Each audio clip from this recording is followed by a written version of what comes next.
Hormati Bapak Abdul Salam, demikian pula Bapak Abdul Malik, dan juga yang kami cintai dan kami hormati serta kami muliakan para ikhwan semuanya dari berbagai tempat di Jawa Timur dan juga yang lainnya. Pertama-tama marilah kita bersyukur kepada Allah Subhanahu wa taala yang telah memberikan kenikmatan yang banyak kepada kita semuanya, sehingga sampai pada kesempatan kali ini Allah Subhanahu wa taala masih memberikan kekuatan, kesehatan dan kesempatan kepada kita semuanya, sehingga kita bisa berkumpul di tempat ini, yaitu wisata Sumber Jembangan di Desa Bakung, Kecamatan Wates, Kabupaten Kediri, Jawa Timur.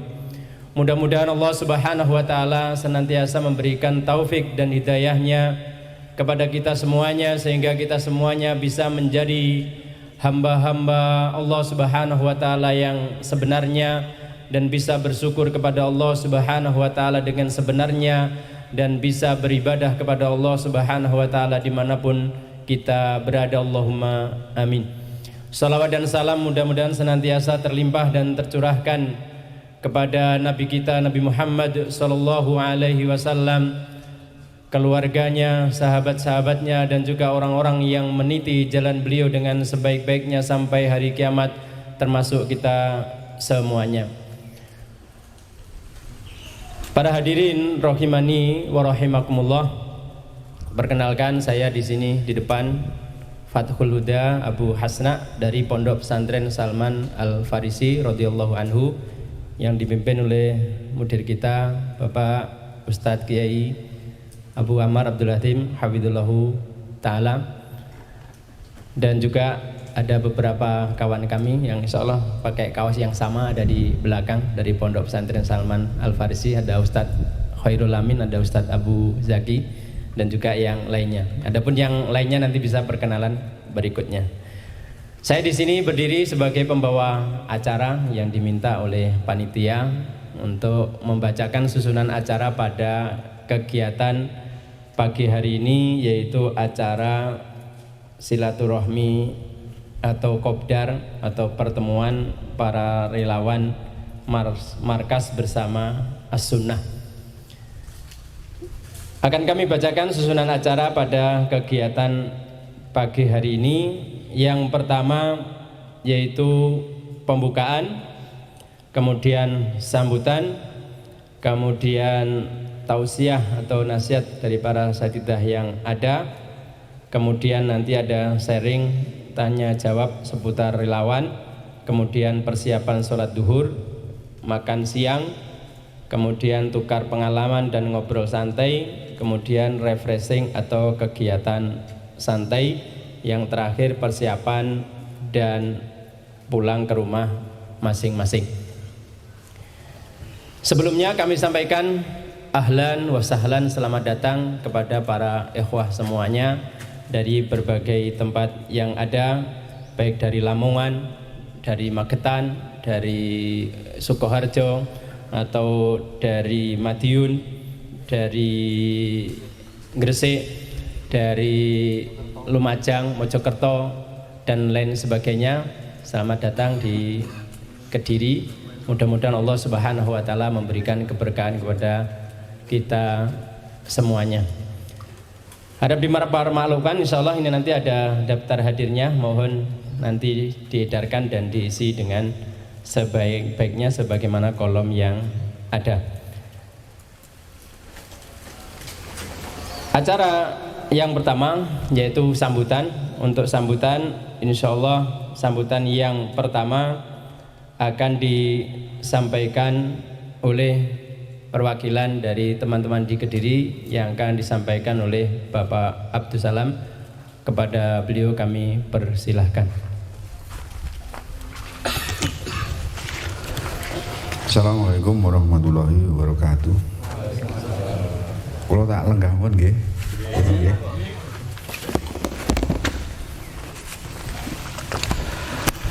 Alhamdulillahirabbil alamin, wassalatu wassalamu ala Rasulillah wa ala alihi washabihi ajmain. Amma ba'du. Kepada Ustaz Abu Ammar selaku pembina Ponpes di Kediri yang semoga dirahmati Allah Subhanahu wa taala, dan kepada Bapak Abdul Malik, Bapak Ibnu selaku koordinator dari relawan MPA yang semoga dirahmati Allah Subhanahu wa taala, dan kepada rekan-rekan sekalian tamu undangan dari berbagai kota yang sudah disebutkan oleh Bapak Fatkul Huda tadi, dan tidak lupa juga kawan-kawan dari Kediri Raya yang hari ini kami undang semuanya ya. Perlu Bapak Ibu Bapak ketahui bahwa di Kediri ini ada 12 lembaga atau 12 ponpes yang aktif terlibat dalam kegiatan dakwah Kediri Raya, yang semuanya kita undang ya, melalui perwakilan masing-masing 2 ya. Dan alhamdulillah saya sampaikan jazakumullah khairan kepada semuanya yang hadir. Semoga pertemuan ini diberkahi Allah Subhanahu wa taala dan menjadi ajang kita untuk saling bersilaturahim sesuai dengan tema bahwa pada hari ini kita menggelar acara yang sederhana, nasihat dan silaturahim MPA di Kediri, di Sumber Jobangan, Desa Bakung, Kecamatan Wates, Kediri, Jawa Timur. Kawan-kawan sekalian yang saya hormati ya, di tempat yang sederhana ini mungkin banyak kita jumpai keadaan yang sangat sederhana pula dan banyak kekurangan barangkali dalam hal fasilitas ya. Kami mewakili panitia atau tuan rumah ya, menyampaikan permohonan maaf yang sebesar-besarnya ya, apabila kami kru panitia di dalam menyambut panjenengan belum bisa maksimal, karena kabar-kabar sore sudah ada yang itu hal yang sangat asing dan sangat mendapatkan tekanan karena kami minoritas ya. Perjalanan itu sampai puncaknya pada 2014 kami harus menahan kesabaran karena dakwah di tengah-tengah masyarakat yang masih jauh dari pemahaman sunnah ya. Fitnah demi fitnah itu terus mengalir sampai puncaknya di fitnah diterbitkan di sebuah surat kabar ya, Jawa Pos, Radar, Memo ya, bahwa di Kediri ada pondok yang menjadi sarang teroris ya, berada di Ngancar dan di Puncu. Kebetulan di Ngancar yang disasar adalah pondok kita ya, Sabilul Mining, terang-terangan ditulis 2014 ya. Sampai permasalahan berkepanjangan dan klarifikasi karena sebelumnya itu pihak aparat atau pihak LSM atau media massa itu kunjung 2 mobil, 1 elf, 1 mobil MPO, mobil penumpang biasa. Sore keliling datang di foto, saya dipanggil, dikira ada kunjungan dari Polres. Ternyata saya temui itu tim wartawan. Dia di isu itu disebutkan bahwa pondok ini tidak memasang lambang-lambang negara. Jadi masuk kelas di foto semua. Terus saya temui, faktanya lambang negara juga dipasang. Pak, ini beritanya tidak benar ini berarti. Lah terus saya nggak benar ya mas? Harus diluruskan pak. Nah, harus diluruskan, resikonya jadi kita klarifikasi. Saya ketika dapat kabar itu merasa aman karena sudah clear. Tapi ketika pagi koran itu bertebaran, baik Memo, Jawa Pos maupun kalau di Kediri teman-teman Radar itu bertebaran tuh, koran masuk Ngancar langsung habis. Saya beli 1 pun tidak sempat. Akhirnya terus berkembang, kita klarifikasi, tapi sudah menyebar. Itu sebelum gunung meletus saya sampaikan. 2014 terjadilah gunung meletus. Saya Pak, ketika gunung meletus, kita dari kru dakwah Kediri sempat membuka posko kebencanaan. Kita buka posko kebencanaan pertama kali di Ngancar dulu Pak Udang ya. Di Ngancar baru di Salman kan gitu. 2 tempat ya. Kita bikin posko, kita sebarkan ke medsos ya. Alhamdulillah dari pondok-pondok di luar Kediri sama berdatangan ya. Dari Rojak, dari Bukhari, dari Binbas, dari semua daerah-daerah datang gowo truk sembako sampai 2 pekan. Itu saya total kemarin hampir 500 juta itu nilai sembakonya. Ustadz Abu Sa'ad yang terutama yang mempelopori pada waktu itu, Ustadz Abu Sa'ad ya. Sampai kami butuh waktu 2 minggu untuk mendistribusikan. Akhirnya saya buat kartu saya undang warga-warga miskin ya. Karena kebetulan daerah saya ring 2 bukan ring 1 yang parah. Ring 2 saya undang semua, harus pakai busana muslim masuk masjid, kita sosialisasi. Itu ada Ustadz Habib itu mudirnya di Ponpes Sabil Minin ya. Sampai 2 pekan. Dalam waktu 2 pekan itu masyarakat seperti dibalikkan realitanya. Yang asalnya dianggap subversif, tidak sosial, tidak kenal bermasyarakat, menjadi terperangah, berbalik ya. Ternyata pondok ini tidak seperti yang diisukan. Dari situ bisa kami ambil faedah, dakwah panjenengan dalam bidang sosial kebencanaan ini secara langsung atau tidak langsung menjadi paket untuk membangun pemahaman yang benar kepada umat ya. Memang harus dibagi 2, dakwah secara keilmuan tugasnya Dewan Asatidah yang ada di situ, dakwah di bidang sosial tugas tim-tim relawan seperti kita ini ya. Jadi ada kalanya dakwah bisa dirasakan secara langsung dan dirasakan tidak secara langsung. Setelah itu masyarakat itu mulai melunak, mau mendekat, mau bersahabat, dan banyak mulai mau masuk. Jadi ini salah satu faedah bahwa apa yang kita kerjakan itu punya dampak yang positif bagi perkembangan dakwah di daerah-daerah seperti yang kami rasakan ini ya. Mungkin itu sebagai support bagaimana kita bisa istiqomah untuk menekuni apa yang kita bisa, apa yang kita bisa lakukan ya. Karena memang dakwah itu memang perlu banyak cara ya. Salah satu cara adalah yang seperti kita lakukan ini ya. Demikian apa yang bisa saya sampaikan ya. Harapan kami sebagai panitia mewakili rekan-rekan ya.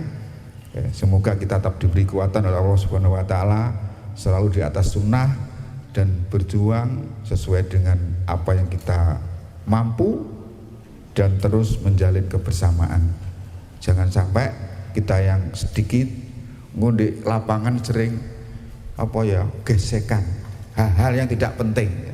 Mohon nanti juga dibahas di nasihat mungkin atau di forum tanya jawab ya. Kebersamaan harus kita bangun, kekurangan itu hal yang biasa yang harus kita benahi dari waktu ke waktu karena manusia tidaklah sempurna. Demikian apa yang bisa saya sampaikan, kurang lebihnya saya mewakili pengurus atau panitia penerima tamu kehadiran panjenengan. Sekali lagi mohon maaf sebesar-besarnya apabila suguh, lungguh, kupuh yang kami siapkan ini belum bisa memenuhi harapan kita semua ya. Demikian apa yang bisa kami sampaikan. Waktu saya kembalikan kepada pembawa acara dan kami akhiri. Wassalamualaikum warahmatullahi wabarakatuh.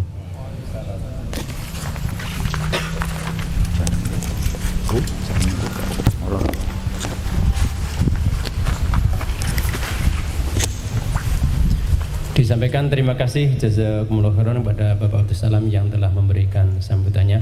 Sambutan berikutnya adalah sambutan perwakilan dari MBA yang akan disampaikan oleh Bapak Ibnu. Kami persilahkan.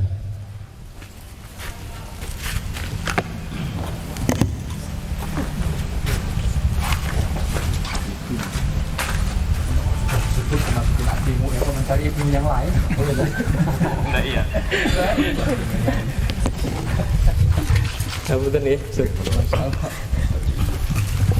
Bismillah. Assalamualaikum warahmatullahi wabarakatuh. Alhamdulillah hamdan katsiran thayyiban barakan fi kama yuhibbu rabbuna wa yarda.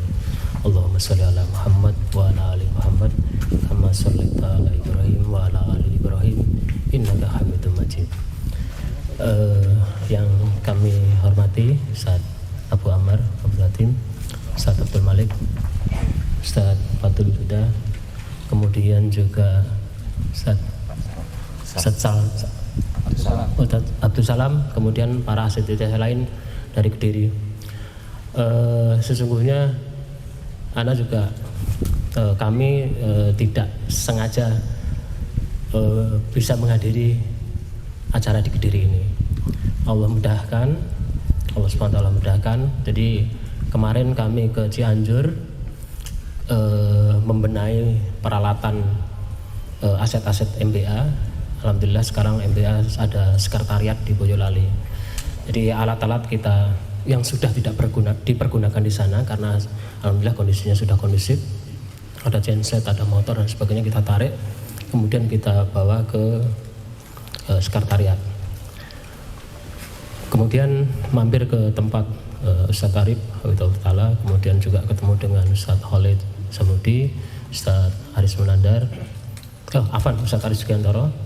Jadi ketemu sama beliau hanya salaman saja, kemudian melanjutkan perjalanan ke Kediri. Memang awal mulanya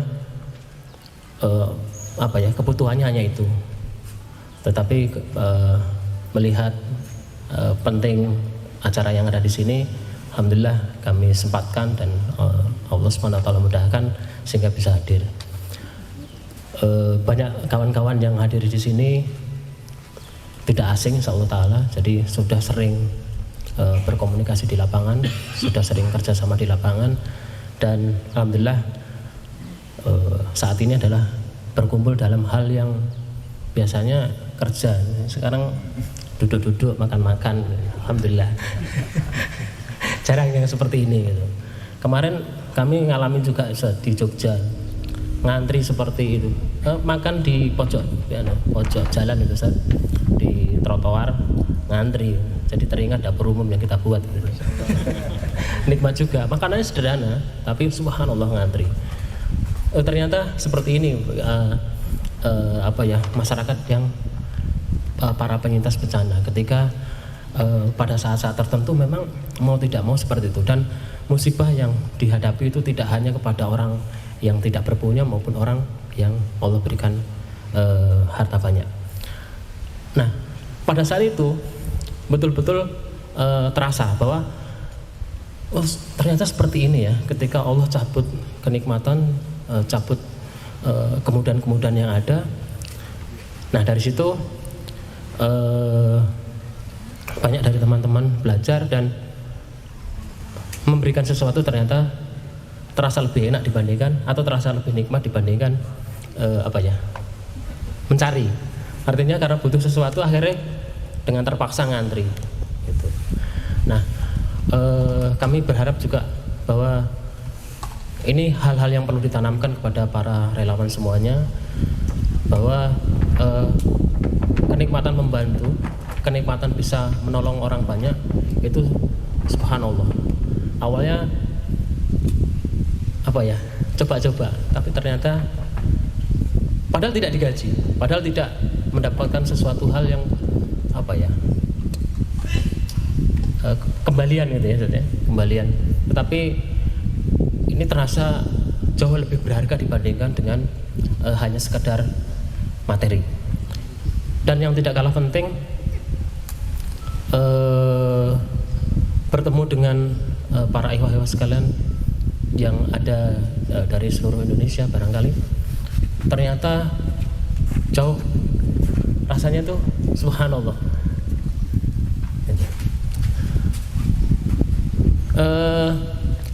Ana tidak berpanjang lebar, tidak berpanjang kata lah. Hanya karena kebetulan ini tadi disampaikan oleh Ustadz Abdul Salam bahwa saat ini dihadiri oleh para perwakilan dari 12 lembaga, Ustadz ya, 12 lembaga yang ada di Kediri, 12 pondok pesantren, Ustadz ya. Barangkali ini agak melenceng, tetapi perlu saya ingatkan, Ana termasuk agak rewel dalam hal ini. Ini adalah masalah mitigasi bencana. Tampaknya kawan-kawan yang di Jawa Timur ya, ini sudah banyak yang berlatih, mendapatkan sertifikasi dan barangkali banyak mendapatkan ilmu. Dan ini harapannya apa yang didapat di kepelatihan dan pengalaman di lapangan ini segera diaplikasikan di lapangan. Mengenai lembaga-lembaga yang ada, yang kami sampaikan tadi tentang mitigasi bencana, di tahun-tahun setelah gempa Aceh, kemudian disusul tsunami, dan kalau tidak salah gempa Padang, banyak bangunan lantai 2 yang ambles, rusak berat. Kemudian juga korban banyak. Salah satu dari beberapa analisa para ahli itu adalah mitigasi di negara kita ini bisa dikatakan belum berjalan dengan baik. Kemudian di masa gempa Lombok tahun 2018 kalau nggak salah, itu diberikan kesempatan untuk berkunjung ke beberapa mahat-mahat pondok pesantren di Lombok. Saat itu kita prioritaskan karena memang pada saat itu setelah terjadinya gempa pertama itu ternyata banyak terjadi gempa-gempa susulan. Nah, utamanya pada bangunan-bangunan lantai 2 itu ternyata banyak hal-hal yang ternyata banyak kekurangan. Di antaranya adalah jalur evakuasi, jalur masuk keluar para santri ini ternyata hanya satu pintu. Nah, ini kami memotret mulai dari Padang sampai dengan Lombok. Rata-rata bangunan lantai 2 itu hanya menggunakan 1 atau 2 akses. Padahal di lantai 2 yang kami dapati itu ada 3-4 ruang atau 6 ruang bahkan. Nah, ini yang menjadi menjadi kendala adalah para santri yang posisinya adalah paling ujung, yang akses untuk keluar, akses untuk evakuasi ini ternyata nggak ada. Sudah beberapa kali sampaikan kepada para pemangku kepentingan di beberapa mahat, saudara Allah, mungkin beralasan karena tingginya biaya untuk pembuatan jalur evakuasi dan sebagainya, sehingga belum banyak mahat yang kebetulan mempunyai ruang kelas, ruang nginepnya, asrama itu di lantai 2 dan lantai 3 itu yang ada perubahan. Jadi antara jalur masuk dan jalur keluar itu dipisahkan atau akses masuk keluarnya itu diperlebar. Gitu. Bisa dihitung-hitung kalau misalkan ini di sebuah lantai 2 misalkan, itu ada 3 ruangan, masing-masing ruangan ada 25, sehingga ada 75 jiwa. Kemudian di sisi berikutnya itu juga ada 3 ruangan, masing-masing 25 jiwa, 25 santri, maka ada sekitar 75 kali 2. Bisa dibayangkan ketika terjadi hal darurat, misalkan ada gempa, mereka ahlan wassalam Ustaz Anwar. Jadi tinggi ya. Ahlan Ustaz. Kami ulang. Jadi dengan kondisi sejumlah 150 jiwa dalam kondisi yang tidak terlatih, ketika terjadi gempa Ini para santri ini akan lari kemana? Sementara akses untuk masuk dan keluarnya itu susah, artinya jalurnya sempit, terutama lantai 2. Ini bisa dibayangkan apabila terjadi sesuatu hal, maka ini menjadi penilaian min kalau ada tim investigasi. Ditambah lagi kemarin di tahun 2022 dan sampai 2023 ini sudah ada 4 atau 5 kejadian kebakaran di sebuah pesantren di Pekanbaru, kemudian di Lampung, kalau nggak salah di Bekasi juga ada.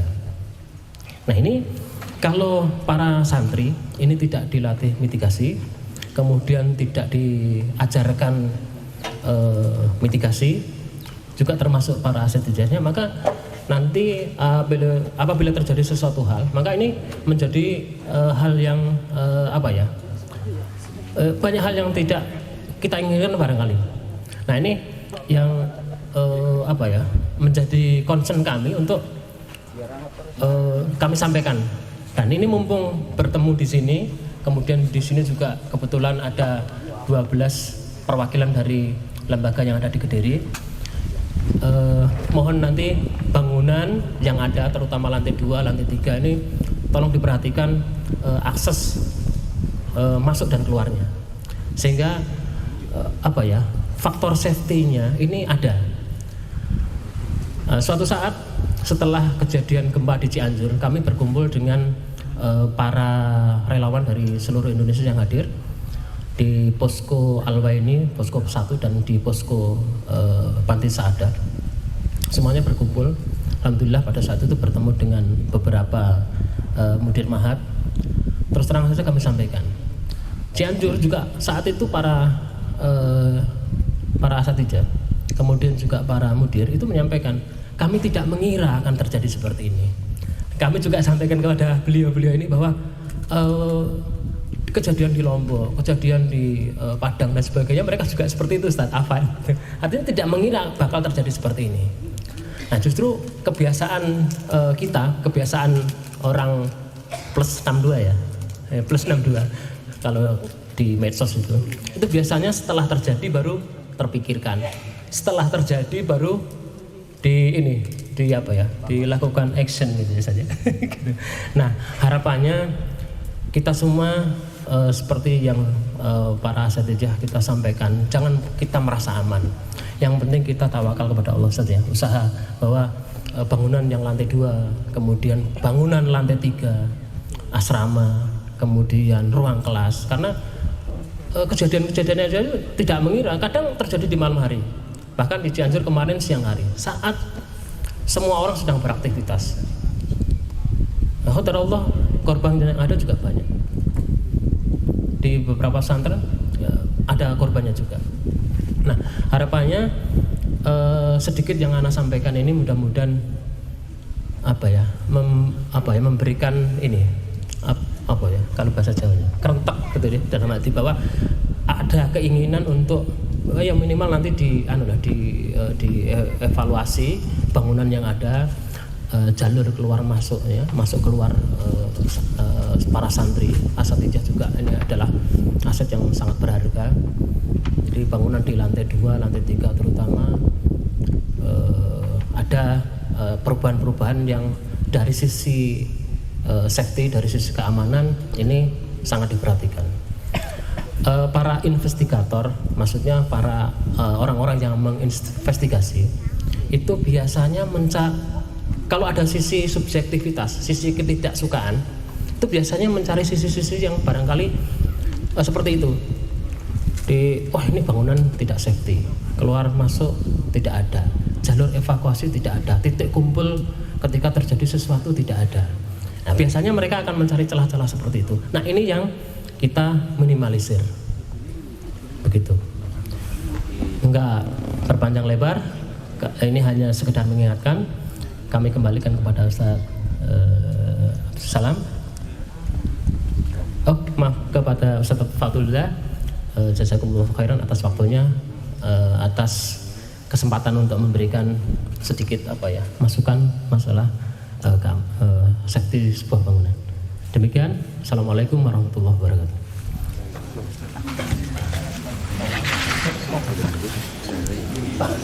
Disampaikan terima kasih jazakumullah khairan kepada Bapak Ibnu yang telah memberikan sambutannya dan memberikan masukan yang sangat berharga bagi kita semuanya, secara khusus adalah kepada para pengampu atau pengasuh atau pemegang ma'ahid atau pondok-pondok pesantren yang ada di Kediri ini.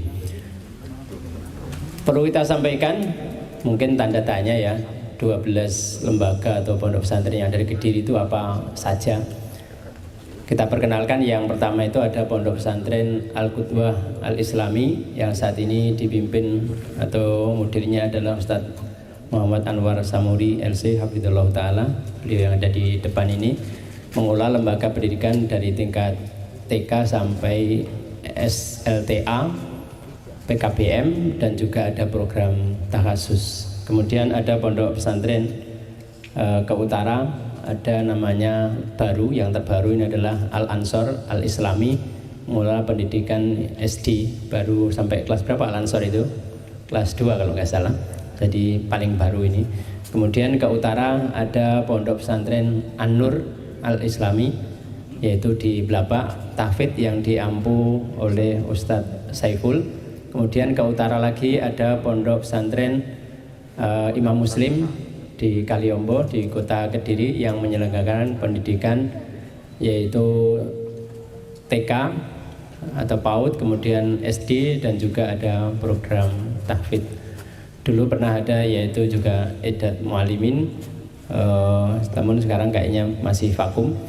Kemudian ke utara lebih ke timur nanti ada Pondok Pesantren Ar-Roibito yang dipimpin oleh Ustadz Kamal Qurun LC Hafidhullah Ta'ala, mengelola pendidikan dari jenjang PAUD atau TK sampai jenjang perguruan tinggi atau Ma'had Ali.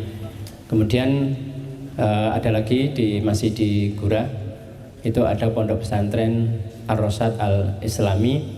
Ini juga mengelola pendidikan dari TK sampai yaitu jenjang tahasus atau mulazamah, termasuk pengajarnya adalah para asatidzah yang ada di sini. Ini Ustadz Anwar Samuri dari Al-Qudwah, tapi juga Masya Allah apanya ini jaketnya Ar-Rosyad. Ini menunjukkan bahwasanya kita walaupun banyak lembaga, satu kesatuan dan saling mengisi dan saling bekerja sama, pengajarnya juga saling mengisi. Kemudian berikutnya ke utara ada sedikit, yaitu di Cetep Dinggurah di Desa Gayam ada Pondok Pesantren Samal Al-Farisi Hafidhullah radhiyallahu anhu dengan mudir yaitu Ustadz Abu Amar Abdul Hatim Hafidhullahu Ta'ala. Dan lebih ke utara lagi yaitu ada Pondok Pesantren Al-Mansur Al-Islami yang ada di sebelah baratnya kota Pare, yaitu tepatnya di Tegawangi Pelemahan, yang dulu dimudiri oleh Ustadz Ahmad Handika, yang sekarang dimudiri oleh Ustadz Muhsin Al-Amiri LC Hafidhullahu Ta'ala. Kemudian juga ada yang lainnya di Pare, ada Darul Muslimin yang dipimpin oleh Ustadz Muhammad Talase LC Hafidhullahu Ta'ala, dan juga ada lembaga-lembaga yang lain seperti Al-Majidi. Oh ya, untuk yang pondok pesantren yang tadi yang sudah disebutkan pertama kali Ustaz Bapak Abdul Salam, yaitu Pondok Pesantren Sabilul Mukminin di lereng Gunung Kelut ya. Berarti kalau dari sini ke Gunung Kelut 12 kilo, kemudian dari sini ke Pondok Beliau 7 kilo, berarti 5 kilo dari lereng Kelut, dari lahar Kelut. Jadi kalau mengadakan mungkin kegiatan ke Gunung Kelut nanti bisa mampir di Pondok Beliau, mau menginap mau apa, ada tempatnya, entah masjid dan sebagainya. Itu jenjang pendidikannya SD sampai sudah jenjang SLTA nih Pak, sudah sampai SLTA, dan untuk SD-nya sudah meluluskan beberapa kali. Kemudian dari lembaga-lembaga tersebut rata-rata pendidikannya adalah sudah formal, baik yang SD atau yang juga memakai ke salafiyah. Ada juga yang non formal ya, seperti di Salman Al-Farisi ini menyediakan pendidikan non formal, yaitu murni kegiatan pendidikan pesantren, namun nanti juga difasilitasi untuk persamaan.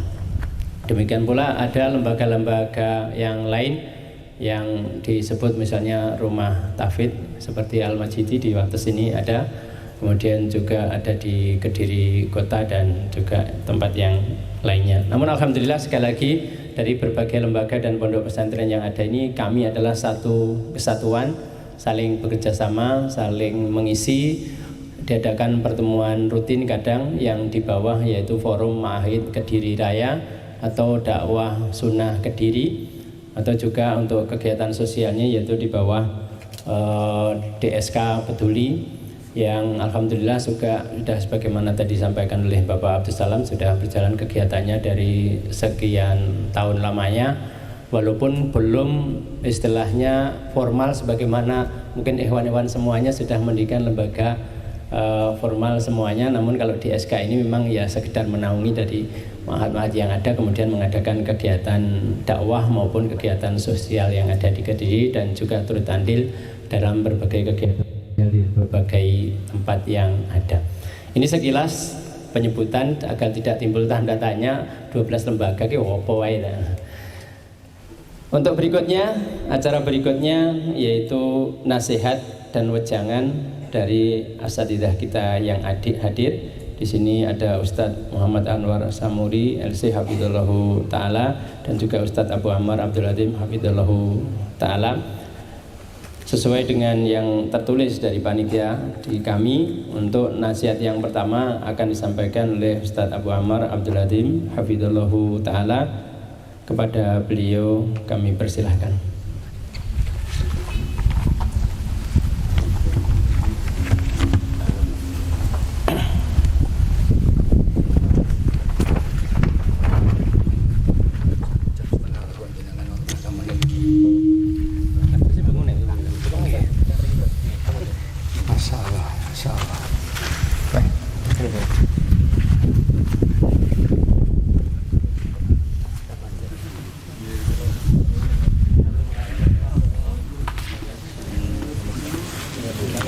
Assalamualaikum warahmatullahi wabarakatuh. Alhamdulillahirabbil alamin. Wa bihi nasta'inu ala umurid dunya wa umurid din. Wa nusalli wa nusallimu ala nabiyyina wa habibina Muhammadin wa ala alihi wa sahbihi ajma'in. Wa man ittaba'a hudahum bi ihsanin ila yaumiddin. Ya ayyuhalladzina amanu taqullaha haqqa tuqatih wa la tamutunna illa wa antum muslimun. Wa ba'du. Para asatidzah dan juga para ikhwah, para bapak, para relawan yang kami cintai dan kami sayangi, pada kesempatan duha hari ini Masya Allah berbahagia sekali bisa bertemu dengan panjenengan setelah beberapa waktu tidak bisa bertemu, maksudnya saya gitu, maksudnya yang nggak bisa bertemu. Alhamdulillah rasanya bahagia meskipun ini kita bertemunya tidak di lapangan ya, tapi kita bertemunya di tempat yang seperti ini.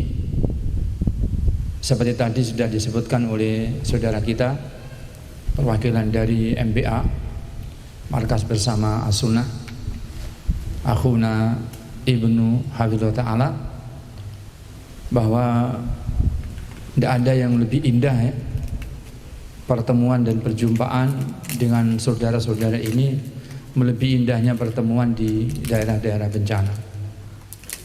Seperti yang tadi disebutkan, Masya Allah. Jadi ketika banyak sekali orang yang membutuhkan, maka seseorang akan lebih tahu tentang siapa dirinya. Dia akan merasa bahwa saya ternyata bisa memberikan manfaat dengan izin dan taufiknya Allah. Maka keindahan itu begitu sangat. Pernah ada ibarat seperti ini. Kalau misalnya ada kayu jati gitu ya. Tahu kayu jati ya? Kalau ini kayu apa ini? Mahoni. Tuh ya. Mana yang lebih mahal? Mahoni apa jati ya? Jati lebih mahal. Tuh ya. Kalau seandainya ada kayu jati, ada kayu mahoni, terus itu diletakkannya itu ditumpukan bersamaan dengan kayu bakar. Kemudian orang yang berdekatan dengan itu kebutuhannya bermacam-macam.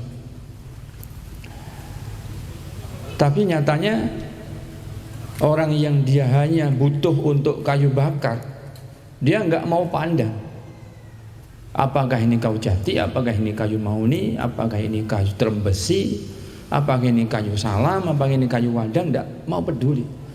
Bagi dia yang penting dia bisa dapat kayu untuk membakar, untuk masak, apa untuk yang lainnya, untuk kayu bakar. Di saat hidup itu kita bermasyarakat ya, di dalam kondisi kepentingan yang sudah terprogram, tertata, semuanya masing-masing sibuk dengan kepentingannya. Ternyata begitu. Keberadaan kayu jati di tengah-tengah masyarakat, di tengah-tengah kayu yang lainnya itu kurang ternilai, kurang terpandang. Kayu mahoni juga begitu, kurang ada nilai, kurang terpandang. Kenapa? Karena semuanya sudah begitu, sistemnya jalan. Yang mau begini-begini, yang mau begitu-begitu, ini sudah seperti itu, sehingga begitulah. Tapi ketika kayu jati ini tidak berada di dekatnya orang-orang yang hanya butuh kayu bakar,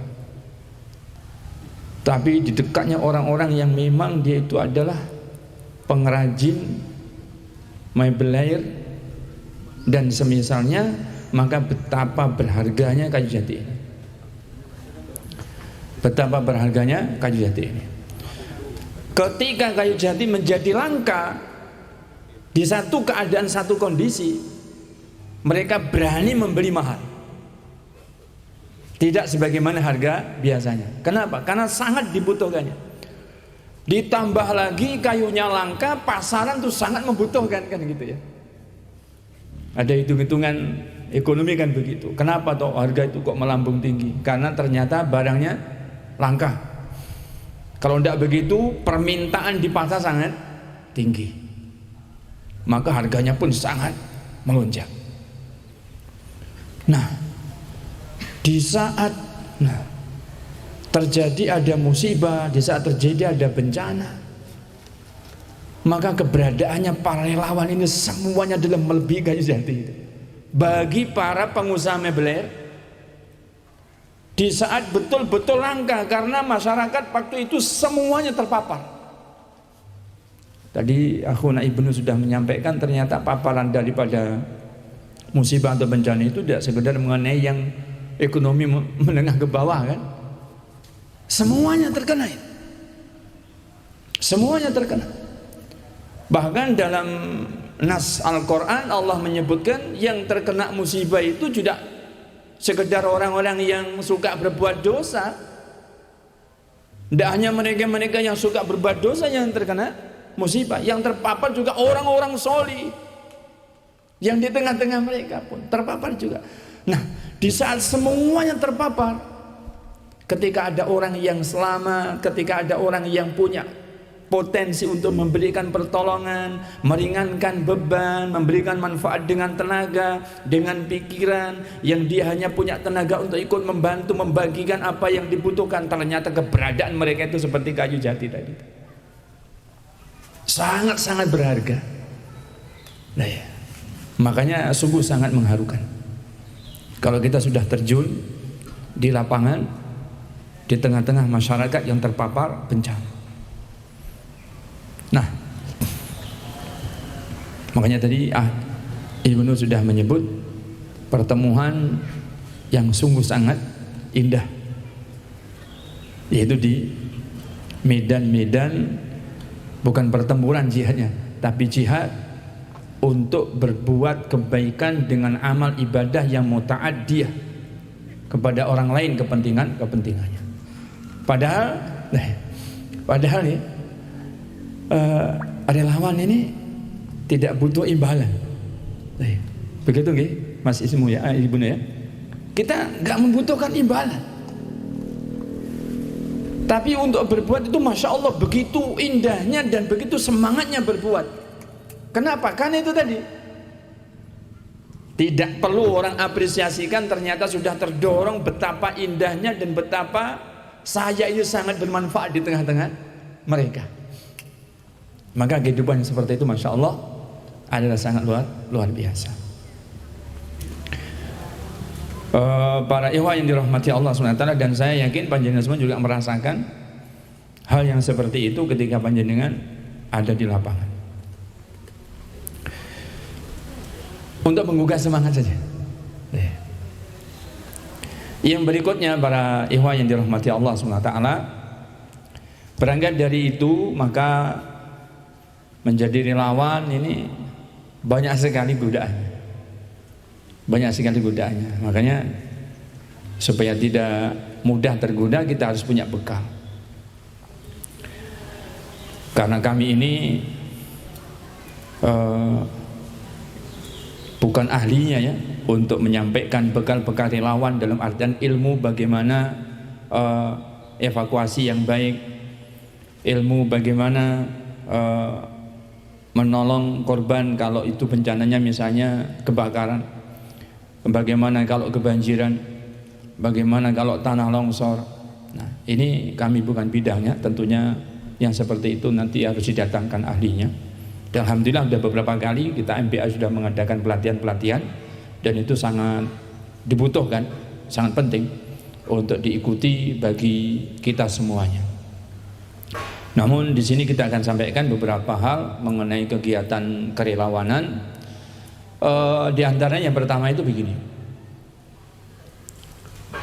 godaan daripada relawan itu mengukur antara semangat, mengukur antara potensi, mengukur antara kemampuan untuk ada di tengah-tengah atau di lapangan bersama dengan relawan yang lain. Ini harus betul-betul dengan pertimbangan yang sangat baik, yang tepat. Menjadi relawan ini sebenarnya bukan amalan yang fardunya fardu ain. Jadi tidak semuanya wajib menjadi relawan. Tapi masuknya adalah fardu kifayah. Kalau dari sisi perintah untuk menolong, untuk membantu, untuk meringankan, maka semua kaum muslimin diperintahkan. Dari dalam keadaan-keadaan tertentu maka menjadi fardu kifayah bagi kaum muslimin untuk sebagiannya menjadi orang-orang yang mengurusi, menjadi orang-orang yang menertibkan kegiatan-kegiatan yang seperti ini. Kepentingan daripada bagaimana menimbang, saya memberikan contoh antara kegiatan kemanusiaan yang kita harus berangkat, pertimbangkan dengan baik dengan kewajiban kita bagaimana dengan anak-anak dan istri yang kita tinggalkan. Ini harus menjadi pertimbangan. Ada lagi pertimbangan yang lain ketika meninggalkan orang tua yang membutuhkan kita, maka juga harus menjadi pertimbangan. Dalam kondisi-kondisi tertentu, maka kita itu dihadapkan pilihan yang mungkin kita sendiri akan berat. Tapi bagaimanapun juga kita harus cermat dan cerdik di dalam mensikapinya. Syekh Ibrahim Ar-Ruhaili menyebutkan kalau orang itu dalam hal pertimbangan ini tepat, maka dia akan tunaikan apapun kegiatannya itu dengan lapang. Tapi kalau tidak tepat, meskipun kenyataannya berangkat, tetap ada beban pikiran. Nah, beban-beban pikiran yang terbawa ini nanti akan menjadi hambatan. Bisa jadi nanti ketika harusnya menjadi tim risiko misalnya, harusnya yang dilakukan ini ternyata dia melakukan yang itu, misalnya gitu. Harusnya dia itu ambil ke kanan tetapi ternyata dia ke kiri. Harusnya dia maju ternyata dia mundur. Ini kenapa? Karena masih ada beban-beban. Sehingga ini yang nantinya akan mengacaukan aktivitas atau amal seseorang. Sehingga dalam hal pertimbangan harus tepat. Supaya tidak terjadi ada mendua pikiran sementara kita itu harus fokus dalam kegiatan ini. Makanya itu harus diperhatikan. Baik. Kalau relawan itu yang berangkat itu keluarganya dikasih untuk hidup apa enggak itu Mas Ibnu? Biasanya dikasih kan? Nah, alhamdulillah biasanya. Tapi ya, tadi ada kata-kata sih. Biasanya sih. Saya juga khawatirnya itu mungkin dikasih tapi sekedarnya gitu. Nah, ini maksud kami kenapa dibutuhkan harus ada kelembagaan yang mengurus seperti ini. Supaya hal-hal yang seperti itu tadi itu ada solusi. Supaya hal yang seperti itu ada solusi. Karena sebagaimana dahulu baginda Nabi SAW juga memperhatikan umat yang diajak untuk berangkat jihad, umat yang diajak untuk berangkat berperang, juga diperhatikan bagaimana kondisi daripada rumah tangga atau kewajiban-kewajiban yang mereka tinggalkan. Dilaporkan kepada Nabi tentang bagaimana keadaan keluarganya, dilaporkan kepada Nabi tentang halangan-halangan yang mungkin akan nanti menghambat dia untuk bisa berangkat, sehingga disebutkan solusi-solusinya. Maka ketika ada pertimbangan yang tepat, berangkat pun dengan pikiran yang sudah betul-betul siap. Energi tidak terkuras sia-sia. Karena kalau orang berangkat bawa pikiran, energinya itu terkuras. Dengan pikiran saja tidak terkuras. Itu yang pertama. Kemudian yang kedua, yang namanya kegiatan kemanusiaan, kegiatan kerelawanan, ya, sosial kemanusiaan seperti ini, yang dilakukan oleh kita ini harus betul-betul kita melakukan dengan lapang ketika ternyata di lapangan itu kita mendapati banyak juga relawan yang kita dapati, yang kita jumpai.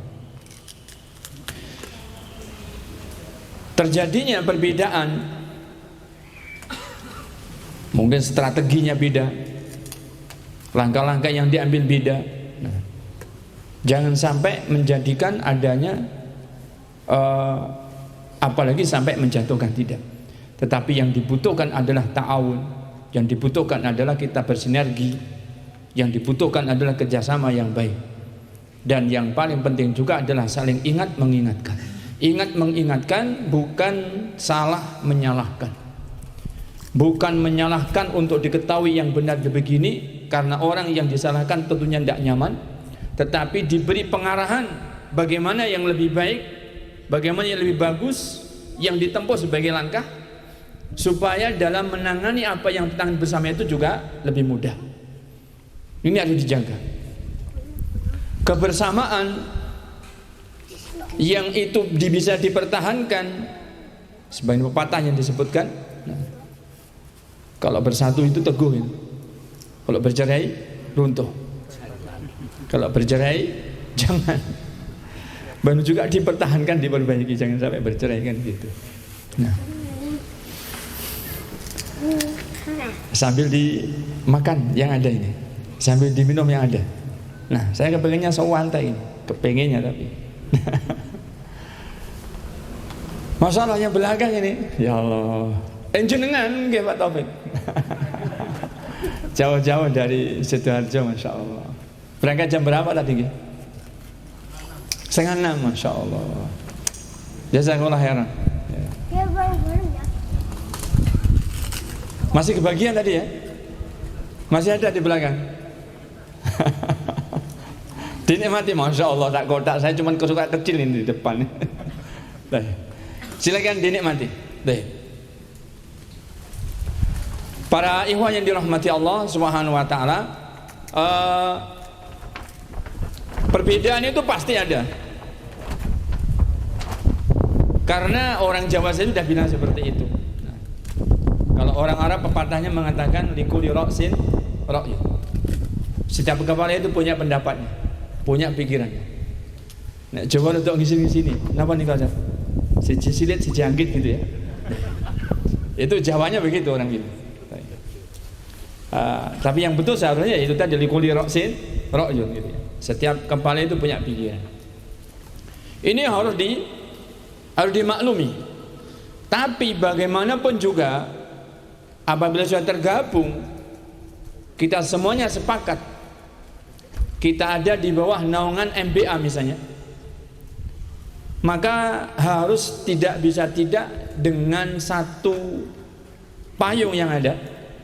Kita harus berjalan sesuai dengan kesepakatan yang telah disepakati bersama MBA. Ini salah satu di antara sarana kemudahan di dalam kita itu beraktivitas. Kenapa harus seperti itu? Kalau ada terjadi sesuatu, nanti ada yang dijadikan rujukan, sehingga semuanya nanti apabila ada masukan-masukan, ada ro'yun dan sebagainya, silahkan disampaikan ke MBA. Kemudian situ nanti digodok. Dewan Asatidzah juga ada situ, orang-orang yang kita percayai dalam hal ilmu. Dewan Asatidzah termasuk nanti adalah para senior kita yang sudah lama membimbing kita di dunia relawan, yang nanti akan mencarikan solusi-solusinya, langkah-langkah apa yang kita harus tempuh untuk selanjutnya. Ini harus dipatuhi, ini harus dipegang. Gimana Ustaz kalau misalnya kita nggak sesuai? Ya itu tadi kan likulli ra'sin ra'yun gitu ya. Setiap kepala ada pandangan masing-masing. Nah, sebagai seorang ahlussunnah bersabar. Sebagai seorang ahlussunnah bersabar. Ini penting. Bersabar ketika tidak sama, tetapi bukan berarti nanti mengacau. Usahakan sebaik-baiknya tunaikan apa yang telah disepakati. Semampu kita diupayakan sebaik-baiknya menempuh langkah yang sudah disepakati. Jangan kalau misalnya dah angen gue gak ngono akhirnya terus ngacau, jangan. Ditempuh. Kalau ada nanti itu manjat, dan tentunya pasti ada koordinasi kan terus itu. Bisa jadi setiap malam koordinasi itu. Sehingga perwakilan nanti silakan datang ke markas untuk dibicarakan. Apakah tidak lebih baik sebagian dan demikian nanti dibahas. Untuk nanti diambil sebagai langkah yang berikutnya dan berikutnya. Dan ini yang seperti ini harus betul-betul dilakukan dan ditunaikan, karena ini termasuk di antara kebaikan-kebaikan daripada ilmu dan amaliyahnya Ahlussunnah wal Jamaah. Jadi apa yang sudah kita ambil sebagai kesepakatan, kita bersama dalam satu komando, ada pimpinan, ada orang-orang yang kita sudah percayakan bimbingannya dan kita percayakan arahannya kepada kita, maka itu yang dipegangi. Itu yang dipegangi. Para ikhwah yang dirahmati Allah SWT, jadi bukan berarti ide-ide yang itu baik akan dikubur, tidak. Tetapi disampaikan secara proporsional sesuai dengan jalur dan sesuai dengan jalannya. Sampaikan nanti itu ke markas. Nah, ada saran dan usulan dan sebagainya. Namanya saran dan usulan nanti akan dirembuk. Apabila disepakati maka ditunaikan sebagaimana disepakati. Apabila belum disepakati bukan berarti itu dimentahkan, tetapi pasti ada pandangan yang lebih baik dilakukan lebih dulu adalah ini. Maka tetap berlapanglah kita. Tetap berlapanglah kita. Memang ya, kalau kita ngaji masalah akidah ya, yang nanti kaitannya hubungannya kuat dengan masalah manhaj itu, masalah kepatuhan kepada pemimpin ini memang berat. Tapi memang itu adalah ibadah. Kepatuhan kepada pemimpin adalah ibadah. Sehingga bukan karena kita patuh dan kita tidak patuh itu adalah karena memang enaknya patuh atau enaknya tidak patuh, tapi karena kita harus beribadah maka enak tidak enak harus patuh. Tapi bukan berarti apa? Seperti tadi yang saya katakan, bukan berarti ketika kita ada ide-ide yang positif lantas itu dikubur, tidak. Disampaikan. Tapi disampaikan sesuai dengan jalur dan jalannya. Sampaikan di forum yang memang itu dibuat, kemudian supaya nanti dirembuk bersama, kemudian nanti diambil sebagai langkah-langkah yang baik yang ditunaikan berikutnya. Ini penting. Karena kalau di lapangan berbeda-beda, bisa jadi nanti itu pekerjaan itu akan lebih berat. Akan lebih berat. Yang lebih berat lagi itu kalau seandainya tidak saling lapang tapi malah ada saling menyalahkan. Ada saling menyalahkan, maka tidak seperti itu. Kemudian yang terakhir yang ingin kami sampaikan berkenaan dengan kegiatan-kegiatan relawan, semangat dan support dari nas-nas Al-Quran, dari nas-nas sunnah itu banyak. Kalau kita itu memperhatikan nas-nas ayat dan nas-nas sunnah mengenai bagaimana perbuatan baik, yaitu adalah amal ibadah yang muta'addiyah, dalam arti adalah amal sosial, kepentingannya itu adalah untuk mendapatkan pahala dan ganjaran yang berlipat dari Allah lantaran telah berbuat baik kepada sesama. Maka pahala yang Allah Azza wa Jalla janjikan yang dilipatkan dan sebagainya itu tidak bisa tidak kembali kepada niat yang ikhlas. Kembali pada niat yang ikhlas. Dan termasuk di antara yang sulit dijaga juga itu ikhlas ini. Repot juga ini memang menjaga ikhlas ini. Karena banyak godaannya gitu. Banyak godaan. Di dalam hadis Imam Muslim, Imam Ahmad meriwayatkan, Imam Tirmidzi, Imam Daud meriwayatkan, baginda Nabi SAW dalam hadis yang panjang menyebutkan, wallahu fi aunil abdi maka al abdu fi auni akhi. Allah akan senantiasa menolong seorang hamba di saat hamba ini sedang berupaya menolong saudaranya.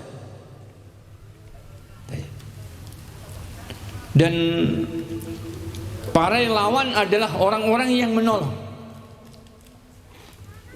Antum ketika terjun di daerah yang terpapar bencana adalah memang niatnya mau menolong, mau membantu kan begitu. Maka termasuk dalam hadis tersebut. Masih dalam hadis yang sama, baginda Nabi menyebutkan, man nafasa an muslimin kurbatan min kurabid dunya nafasallahu anhu kurbatan min kurabi yaumil qiyamah. Para relawan tentunya ingin berangkat itu karena ingin meringankan bebannya saudara, kan begitu. Sana beban pikirannya berat. Tidak bisa dibayangkan kalau yang sebelumnya itu misalnya Masya Allah, oleh Allah diberi kemudahan-kemudahan secara materi, oleh Allah diberi kelebihan-kelebihan secara materi, kehidupannya juga demikian. Tapi tiba-tiba oleh Allah ditimpakan bencana. Tidak bisa dibayangkan. Bisa jadi beban pikiran itu lebih berat orang-orang yang tadinya berkecukupan daripada yang hidupnya biasa-biasa, kan gitu ya. Karena yang hilang darinya begitu besar dibandingkan orang yang hidupnya biasa-biasa setiap hari. Tapi apakah yang berkecukupan, apakah yang relatif kurang dan sebagainya, sama-sama mereka punya beban kehidupan yang harus ada yang menolong, memperhatikan, termasuk beban pikiran yang juga harus ada yang membantu supaya diringankan. Maka baginda Nabi menyebutkan man nafasa an mu'min kurbatan min kurabi ad-dunya nafasallahu anhu kurbatan min kurabi yaumil qiyamah. Allah akan diringankan apa-apa yang dia dapati dari kepenatan, dari beban yang berat, dari beban kehidupan yang dia rasakan di dunia, dan di akhirat nanti akan diringankan oleh Allah Subhanahu wa taala. Tentunya para relawan berangkat juga ingin memberi kemudahan-kemudahan memudahkan urusannya saudara yang mendapatkan kesulitan, kan begitu. Maka seperti hadis yang tadi juga baginda Nabi menyebutkan, wa man yassara an mu'sirin yassarallahu lahu yaumal qiyamah. Orang yang memberikan kemudahan kepada orang yang kesulitan, maka Allah akan diberi kemudahan-kemudahan nanti dari kiamat. Meskipun di dalam hadis ini para ulama menunjukkan di antara contohnya adalah belitan dan beban hutang. Tapi kalau dalam kondisi ada musibah, maka tidak lagi ada perlu hutang piutang, tetapi kebutuhan hidup mereka itu juga harus dipenuhkan, dicukupkan. Dan nas-nas yang lain yang oleh Allah Azza wa Jalla dijanjikan pahala yang sangat berlipat, ini kembalinya kepada ikhlas.